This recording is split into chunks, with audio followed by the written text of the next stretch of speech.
સુરત શહેર home guards commandant doctor પ્રફુલ્લ સિરોયાએ જણાવ્યું હતું કે નિષ્કામ સેવા કરતા હોમગાર્ડ્સ દ્વારા વિશ્વ વસ્તી દિવસ વિશે માહિતી આપતા જણાવ્યું કે આ દિવસ ઝડપથી વધતી વસ્તી વિશે લોકોમાં જાગૃતિ લાવવાના ઉદ્દેશથી ઉજવવામાં આવે છે। આ જાગૃતિ માનવ સમાજની નવી પેઢીઓને વધુ સારું જીવન આપવાનો સંદેશ આપે છે।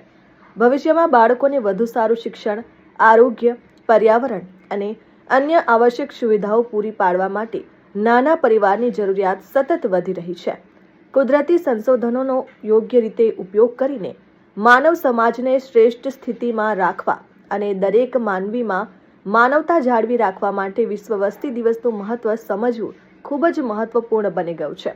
ભારત 1.47 અજબની વસ્તી સાથે વિશ્વમાં પ્રથમ ક્રમે છે અને ચીન 1.41 અજબ।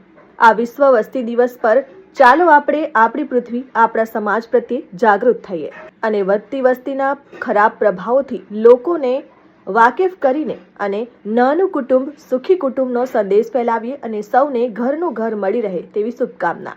તેમજ જયદીપ કાતરિયા, ગિરીશ એચ પટેલ, વિજય ટી મહાજન, રાકેશ એસ વાઘ, મહેન્દ્ર બી લોહાર, રવિન્દ્ર એ ચંભાર, અરુણ એસ તિવારી, ગણેશ બી પાટીલ, કૈલાસ પી જાદવ અને પ્રવીણ ડી કોહલેએ કાર્યક્રમને સફળ બનાવવા સહયોગ સાંપડ્યો હતો। Jignesh Thakor, RN news, Surat.